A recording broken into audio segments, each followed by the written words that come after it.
Now let's turn our attention to Germany. The country is in chaos. It no longer has a functional government. Just hours after Donald Trump won the US election, Germany's governing coalition collapsed. Chancellor Olaf Scholz kicked out one of his coalition partners. He now runs a minority government.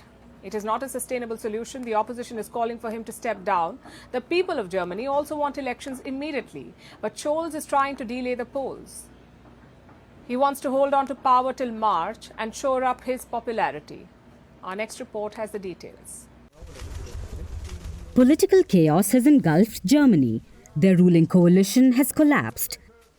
Chancellor Olaf Scholz now heads a minority government. But he's refusing to call snap elections. Instead, he wants to ride out the storm for a few months and try to get his popularity up before finally calling for an election. The move leaves Germany in a state of flux, which is the last thing both the country and Europe in general need right now. All this chaos began on Wednesday, just hours after another major political event: Donald Trump's victory in the United States. It was already a tense situation for Europe, but Germany decided to turn up the chaos levels further. Perhaps the stress got to Scholz and he snapped. Meine Damen und Herren, Ladies and gentlemen, I have just asked the President for the dismissal of the Finance Minister. Too many times did Finance Minister Lindner block laws irrelevantly. Too many times did he act to serve his clientele and party. Especially today, on a day with such an important event such as the US election. Such egotism is completely incomprehensible. darum geht es mir jetzt.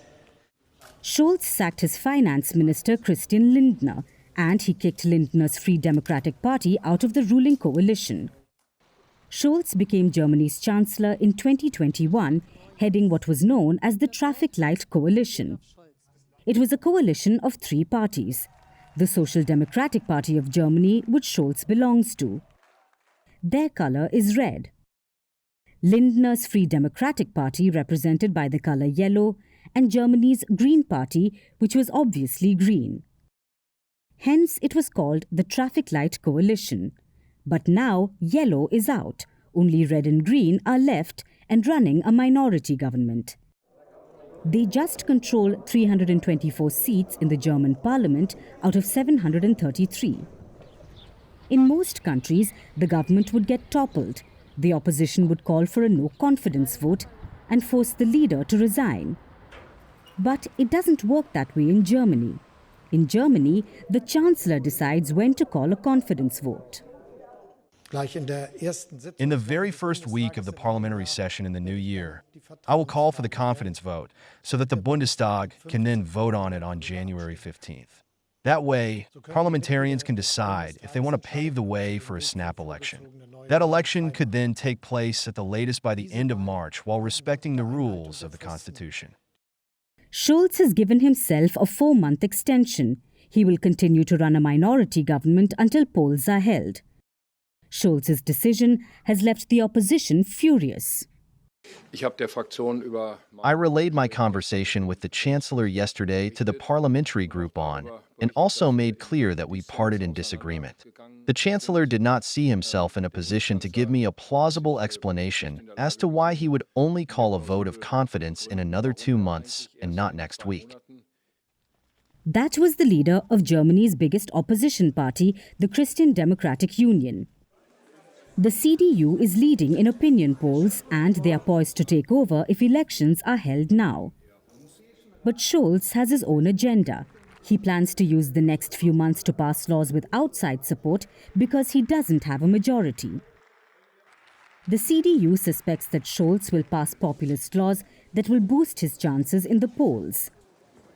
It's a cynical strategy, but there's not much the opposition can do about it, which means Germany will be an unstable government for the next few months. Hello and welcome to this special edition of Vantage, live from the White House. America is Trump country again. He will be the 47th President of the United States of America. They're live from the White House, soon to be the new residence of Donald Trump. It was also here that Donald Trump brokered the Abraham Accords. So the voters have a legitimate question in their minds. If those presidents could do it, why not Joe Biden? The Arab voters want to punish the Democrats for supporting Israel. Joe Biden's shadow looms large over this election, and Kamala Harris may end up paying the price for it. This Trump hat, it says, President Trump save America. But this hat is made in China. And this is the Chinese interference that Americans must be investigating. But of late, Donald Trump and the Republicans have made some gains. And the biggest reason for that is illegal immigration.